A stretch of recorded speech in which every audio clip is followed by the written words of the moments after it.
You know the feeling, that slow, creeping return to consciousness. Your eyes flutter open, but your body refuses to respond. You try to lift a finger. Nothing. You try to scream. Silence. And then, at the very edge of your vision, something shifts in the corner of the room. These are not made-up stories.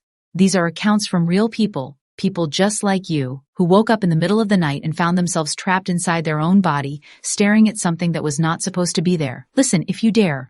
But do not blame us if tonight, just as you're drifting off to sleep, you feel that familiar heaviness settle over your chest like a cold hand pressing you down into the mattress. It's already watching you. Story 1A account of Sarah M., 27, Portland, Oregon. One-bedroom apartment on the 3rd floor. The apartment was small and familiar and safe. Or at least that's what Sarah had always told herself. She had lived there for 2 years. She knew every creak of the floorboards, every rattle of the pipes, every particular shade the streetlight painted on the ceiling when the curtains weren't quite closed. She knew this place. She trusted this place. That is why what happened on a cold Tuesday night in November was so deeply, irreparably wrong. She had gone to bed at 11:30, nothing unusual, a glass of warm tea on the nightstand, her phone charging on the left side because the cord didn't reach the right. Her gray cat Mochi curled at the foot of the bed like a small loaf of bread. The radiator was ticking. She fell asleep reading something forgettable on her phone, and the last thing she remembers is the screen going dark. And then she was awake. Not slowly, not gradually, but instantly like a switch thrown in a dark room. One moment she was nowhere, floating in dreamless black, and the next moment she was staring at her ceiling, fully aware, heart already hammering. Something had woken her. Not a sound. Not a movement, just a sudden, violent sense of being watched. She tried to sit up. She couldn't. Her arms lay flat against the mattress as though they had been nailed there. Her legs were concrete. Her neck would not turn. She could move only her eyes, and so she did, scanning left, scanning right, scanning the familiar shapes of her familiar room. The dresser. The wardrobe door slightly ajar because the latch was broken, and she kept meaning to fix it. The window with the curtains that were almost but never quite closed, and the thin orange line of streetlight cutting through the gap. And then she looked at the far corner. There was a woman standing there. She was not moving. She was not speaking. She was simply standing in the corner of the room where no one had ever stood before. And she was staring directly at Sarah's face with a patience that felt ancient, that felt practiced, that felt like it had been going on for a very long time before Sarah had even opened her eyes. Sarah's mind scrambled for an explanation. A trick of shadow. A coat hanging from something. The curtain forming a shape. Pattern makers. She knew this, had always known this, and the brain at 2 a.m. will construct a face from a wrinkle of fabric without hesitation. She held on to that thought like a rope over a cliff. But the woman blinked. The coat that was not a coat blinked. And in the half-second that her eyes closed and reopened, Sarah felt her own bladder clench, felt a sound attempt to rise in her throat and die there, felt every rational explanation she had built dissolve like paper in water. The woman was tall and thin in a way that seemed slightly wrong, like something had been stretched a few inches past its natural length. Her hair was dark, very dark, darker than the shadows around her, which made no visual sense because the shadows were already as dark as a room at 3 a.m. in November could be. Her dress, or whatever it was she wore, seemed to absorb the light too, so that the outline of her was sharper than her surroundings, like someone had taken a razor blade and cut her out of a different photograph and pasted her into this one. And her face, God, her face, it was a woman's face. That was the horror of it. Not a monster, not something inhuman, not something that the brain could immediately file away in the drawer labeled "not real" and slam shut. It was a woman's face, with eyes and a mouth and a nose, all arranged in roughly the right places. But the expression was wrong in a way Sarah has never been able to accurately describe. She tried once. Imagine someone who has been watching you your entire life, who knows everything about you, who is completely aware that you cannot move and that you cannot scream, and who finds this not threatening or cruel but simply interesting. That was the closest she could get. The face was curious, attentive, like a scientist observing an insect under a pin. Sarah does not know how long she lay there. Time during sleep paralysis does not behave like time in the waking world. It stretches, it folds. A minute can feel like 20, and 20 seconds can feel like they are swallowing you whole. What she does know is that she spent every single moment of it trying to move. She focused everything she had, every neuron, every ounce of will, on her right index finger. She had read once, years ago, in some half-remembered article about sleep paralysis, that the trick was to start small. Don't try to sit up. Don't try to scream. Just try to move one tiny part of yourself. A toe, a finger. A single movement that says, I am still here. I still own this body. You cannot have it. And meanwhile, the woman in the corner did not move, did not approach, simply watched. But here is the part that undid Sarah completely. The part she still wakes up thinking about. The part she told a therapist 6 months later, who referred her to a sleep specialist who ran tests and found nothing physically wrong. At some point during those long frozen minutes, the woman in the corner smiled. Not a cruel smile, not a triumphant smile, just a small, quiet, knowing smile. The smile of someone who has just had a suspicion confirmed, who has just seen exactly what they expected to see. As if Sarah's terror, Sarah's desperate attempt to move her finger, Sarah's racing heart, all of it was simply the correct response, the anticipated response, data being collected and filed away in some incomprehensible ledger. And then Mochi, the gray cat who had been sleeping at the foot of the bed, made a sound that Sarah had never heard a cat make before or since. Not a hiss, not a yowl, a low, steady, vibrating keen that seemed to come from somewhere deep in the animal's chest, so low it was almost below hearing, almost felt in the bones rather than the ears. And the woman turned her head, slowly, not quickly, not sharply, but with an awful deliberateness, and looked at the cat. The cat went silent. The cat did not run. The cat did not arch its back.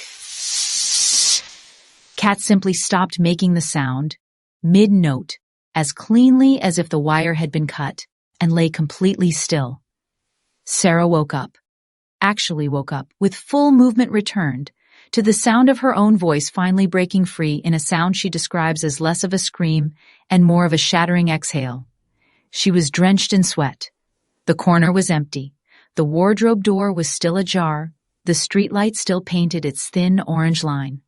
Mochi was awake, sitting bolt upright at the foot of the bed, staring at the empty corner with enormous eyes, unblinking, for a full 12 minutes while Sarah sat against the headboard with every light in the apartment on. Sarah moved out of that apartment 4 months later. Not directly because of this, she told herself. The lease was ending anyway. It was just time for a change. She has been in her new place for 3 years now, and it has not happened again. Most nights. Story 2, a account of Daniel R., 34, Leeds, England. The breathing under the bed. Marchdale, 3:17 a.m. A terraced house, guest room. Daniel is a practical man. He is an engineer. He designs drainage systems for a civil infrastructure firm in Leeds, and his entire professional life is built upon the principle that the world behaves according to knowable rules, that problems have solutions, and that fear is simply the feeling of not yet having enough information. He has held this worldview for 34 years and has found it to be reliable, which is why what happened to him in his parents' guest bedroom on a Thursday night in March rearranged something fundamental in how he understands the world. He had come home for the weekend, routine stuff, his mother's birthday on Saturday, nothing more. He slept in the guest room, which was the converted box bedroom at the back of the house where he had never actually slept as a child, that had been his proper room down the hall. The guest room was neutral territory, just a single bed, a wardrobe, a window that looked out over the back garden. He had slept there perhaps 5 or 6 times before without incident. He woke at 3:17 a.m. He knows the time because he could see the digital alarm clock on the nightstand from the position he was in, which was flat on his back, arms by his sides, unable to move. He had experienced sleep paralysis once before, at university, after a stretch of particularly poor sleep and too much coffee and exam stress. He had been told what it was afterward and had filed it neatly in the medical curiosity drawer and left it there. So when he woke up this time unable to move, he felt a brief, sharp flash of fear followed by recognition, followed by relative calm. Sleep paralysis, he thought. Right. This happens. Just wait it out. Don't panic. It'll pass. He lay there and waited, and then he heard it. Breathing. It was coming from directly underneath him, from beneath the mattress, beneath the bed frame, from the dark horizontal space between the bottom of the bed and the floor. A slow, deep, measured breathing. In for 4 counts, out for 4 counts, unhurried, rhythmic, and completely steady. Like something that had been lying under there for a long time and was in no particular rush to stop. The most terrible thing about it was how calm it sounded. If it had been frantic breathing, panicked breathing, it might have suggested an animal in distress, something that had crawled in by accident and was frightened. But this was the breathing of something composed, patient, awake, aware. Daniel's engineering brain immediately began its audit. Gas leak producing auditory hallucination. No, there was no smell and the house had been serviced recently. The old boiler in the airing cupboard? No, the sound was directly beneath him, positionally consistent. Wind in the pipes? No, the weather was calm. He'd checked the forecast before bed out of habit. His own heartbeat amplified by the mattress. He tested this by focusing on his own breathing, and it was nothing like the slow, steady rhythm he was hearing. The breathing continued. In, out, and then it changed. Very subtly. The rate increased slightly.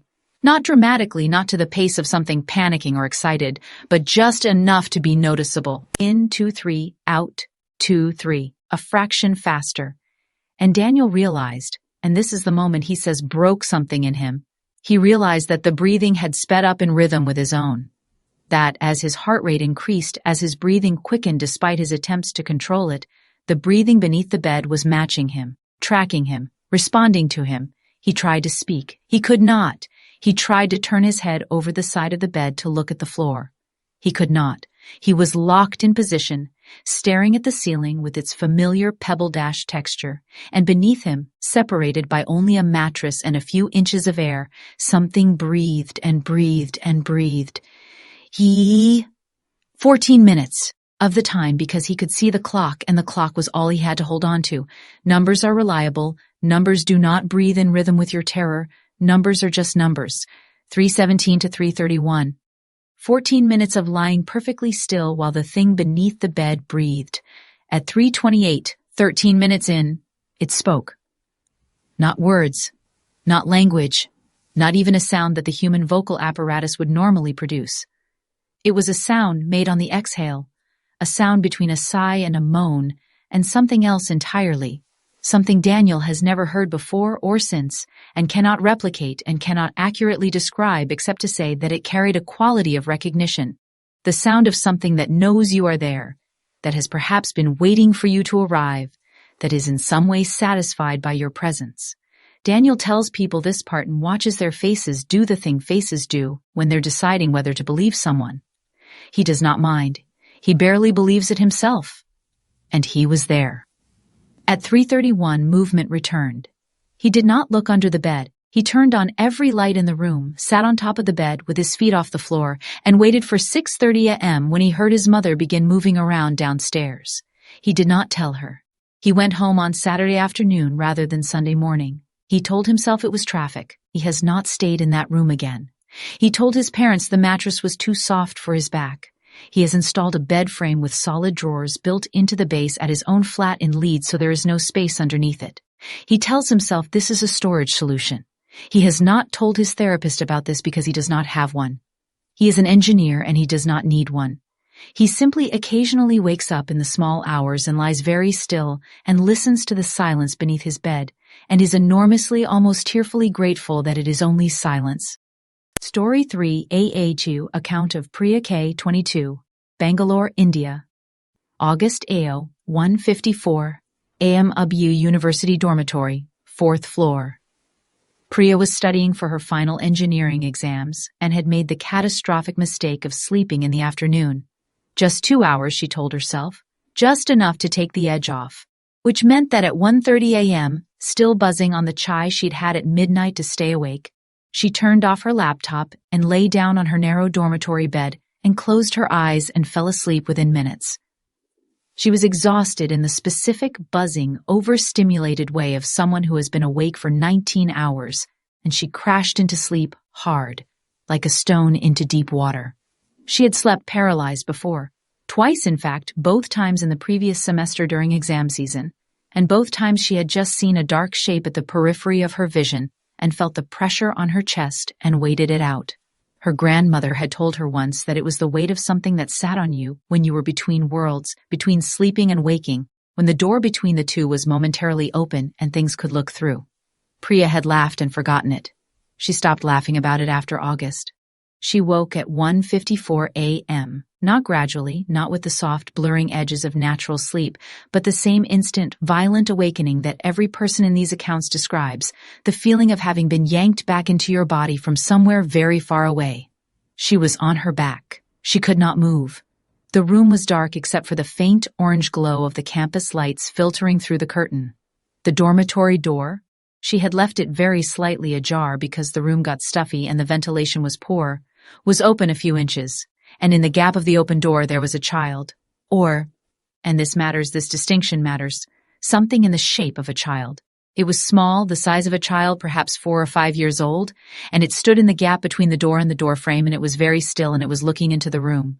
Priya could see it clearly despite the dark because the corridor outside her room was lit with the dim emergency lighting that was always on.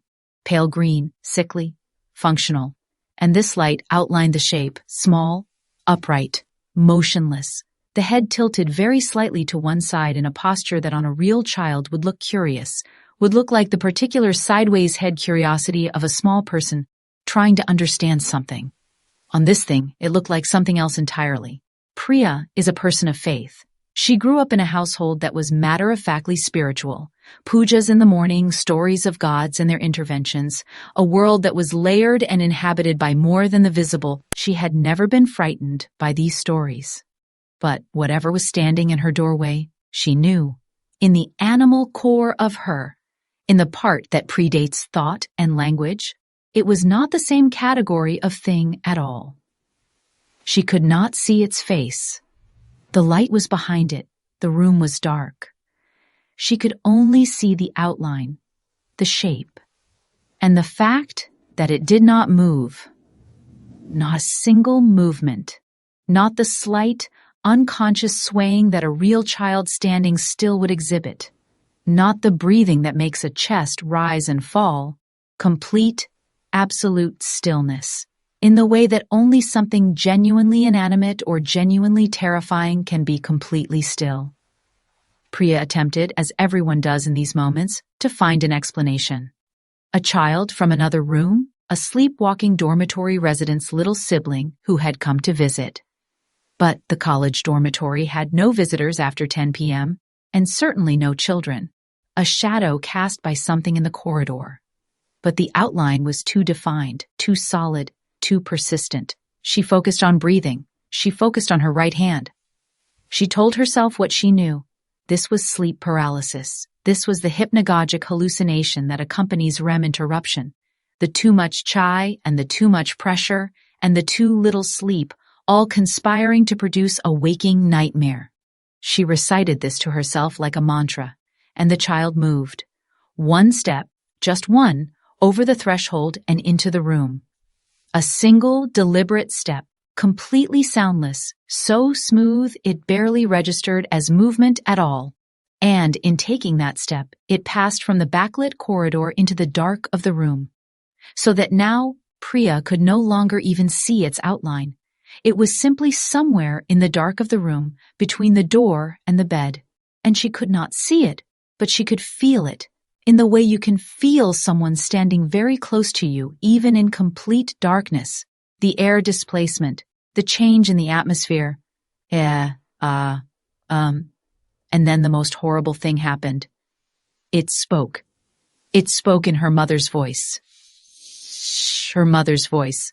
Unmistakable.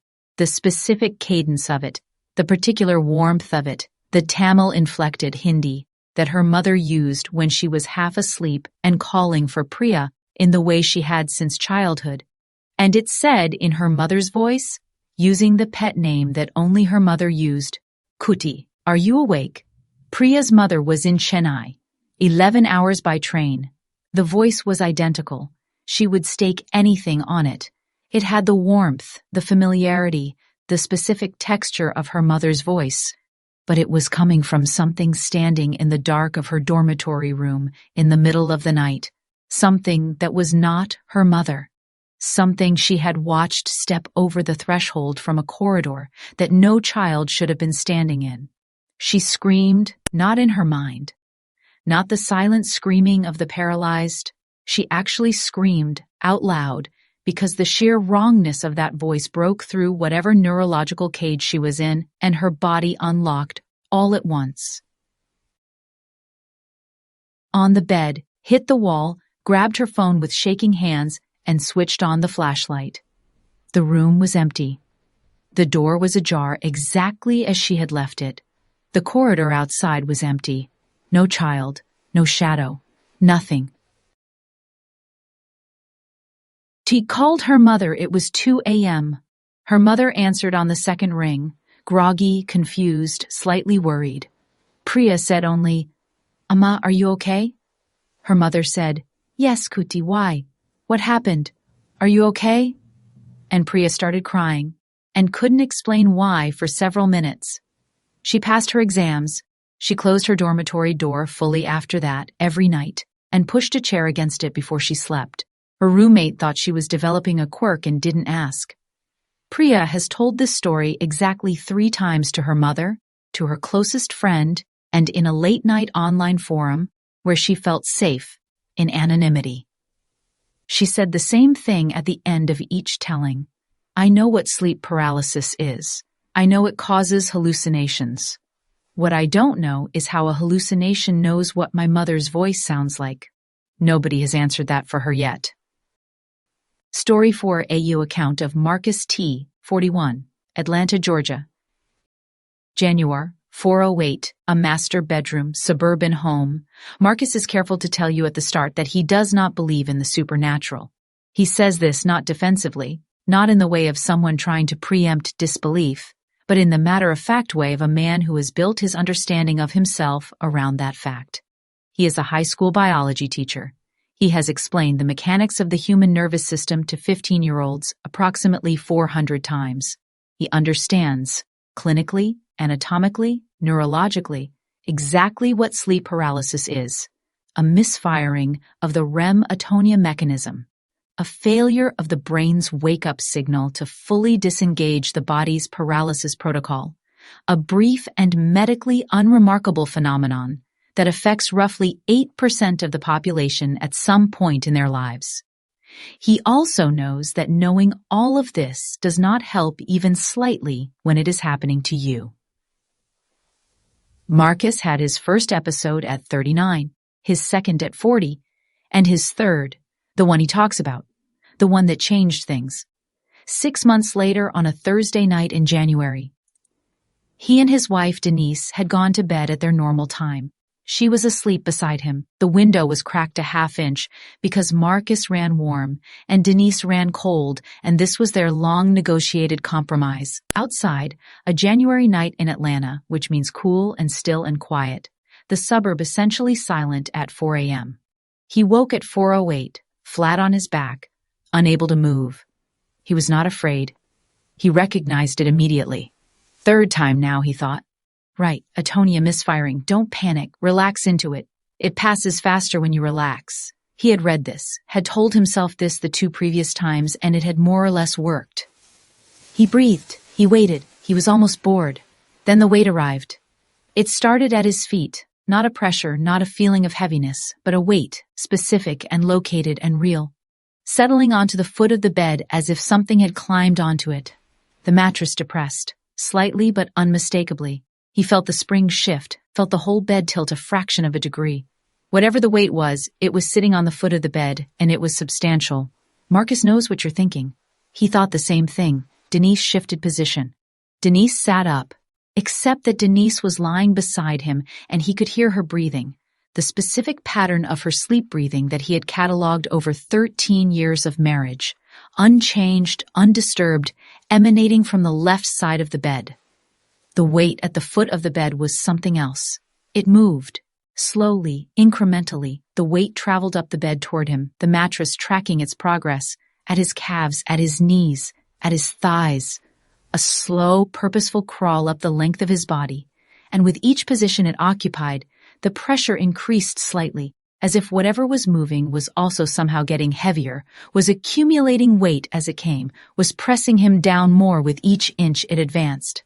By the time it reached his chest, Marcus estimates the pressure at the equivalent of perhaps 150 pounds, a full-grown person sitting directly on his sternum, pinning him to the mattress. He could not expand his lungs fully. Breathing was possible but effortful, each inhale requiring a conscious exertion against the pressure. He could feel his own heartbeat as a physical sensation against the inside of his ribcage. He tried to scream. Nothing. He tried to move his arms, his hands, his fingers. Nothing. He tried to wake Denise, any movement, any sound, any disturbance, because she was right there, right beside him, 11 inches to his left, and if he could only make some small signal, she would wake up and turn on the light and it would be over. Nothing. And then he looked up.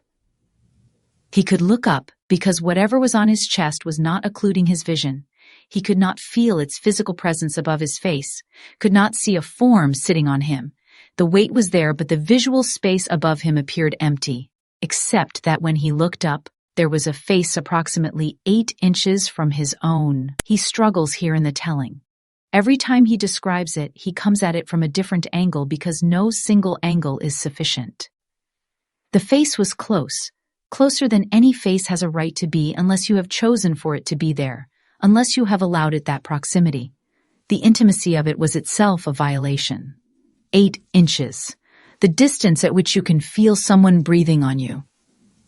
Except that this face, this presence, was not breathing, was not making any sound at all. The face was, and here Marcus always pauses, here the biology teacher searches for the right clinical language and cannot find it. Wrong in a way that went beyond the visual. Not deformed, not monstrous, not alien. Wrong in the way that an exact copy of something familiar is wrong. The uncanny valley applied not to a face but to the concept of a face. All the elements present, all in the right positions. And yet the total of them adding up to something that had never, could never have been alive. The eyes were open, the eyes were looking at him.